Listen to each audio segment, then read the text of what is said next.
Learning matchups is an important part at getting better at any fighting game. By learning matchups, you'll learn how to deal with the unique tools that each character has access to. You'll also be able to know when it's your turn and how to properly defend against your opponent. You may also discover ways to exploit your opponent's strengths. Sometimes your character has a niche button that becomes useful in certain matchups. At the highest level, players will often use completely different game plans depending on the matchup. The first step in learning a matchup is to figure out what the character can do. If you don't even know what their moves do, then you have no hope of beating them. In my opinion, the best way to do this is to go into training mode with that character. If it's a DLC character that you don't own, you can use the rental tickets feature to temporarily unlock the character for an hour, which is more than enough time. First, test out the character's movement. Walk backwards and forwards. Also test their dash and drive rush. Next, set the dummy to block and go through each of the character's normals. Note their range, startup and frame advantage. You don't need to know the exact numbers. Instead, just note if they're plus, neutral, negative or punishable. If they're punishable, you should figure out which of your character's moves can punish and from what ranges. Try to think of the purpose of each tool. Is it a poke, pressure starter, mix-up tool, etc.?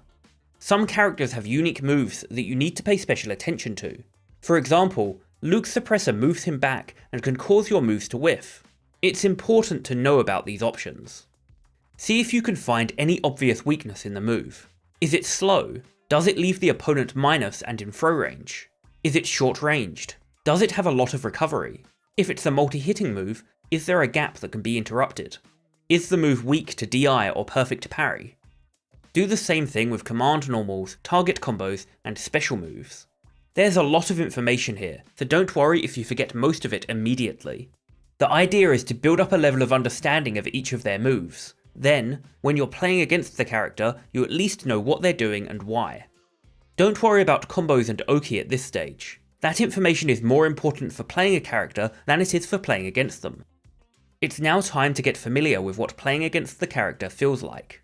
You can just wait to play against them in ranked. Alternatively, you can try to find someone who plays the character either in Battle Hub or on a Discord server.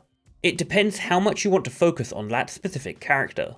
When you play the matchup, you may find yourself in situations that you don't know how to deal with. Maybe you got mixed up by something you didn't understand, or maybe your usual tools aren't working. At this point, it's time to go into the replay and use replay takeover. Try to figure out answers to the situation, whether that's figuring out how to deal with it directly or learning how to avoid it altogether. This is an ongoing process. The aim isn't to figure out the solution to every possible situation immediately. By training against them as you see them, you can build up knowledge over time. Next time, you'll be a little bit better prepared. By now, you've probably gotten a good understanding of the matchup. It's now time to consider if you should alter your game plan. Consider the character's usual game plan. How does this interact with yours? For example, if you like to play defensively, but you're playing against JP, you may need to change your game plan for this matchup.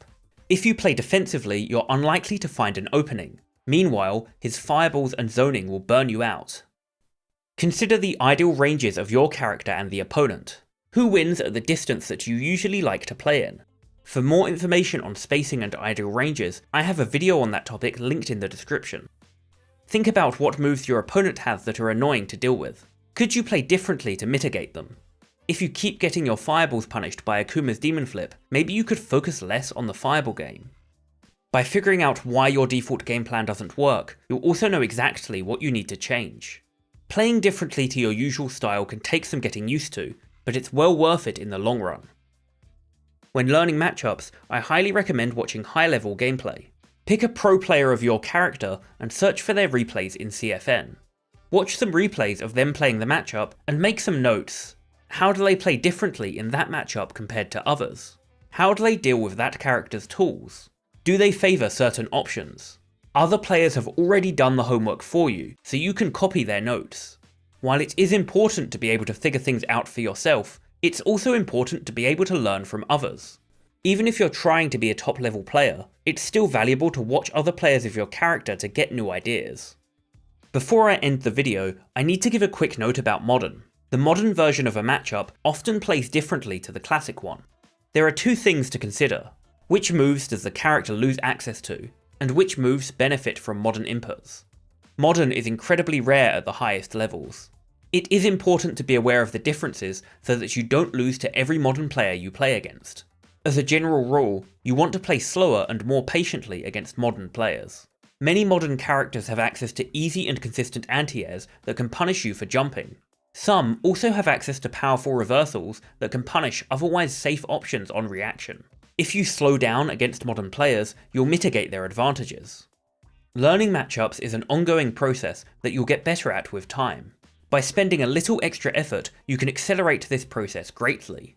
It may seem daunting, but you don't need to become a master overnight. You're always going to have some blind spots. Even pro players sometimes struggle against characters who are rare in their region. Thanks for watching. If you liked this video, make sure to like and subscribe, and I'll see you all next time.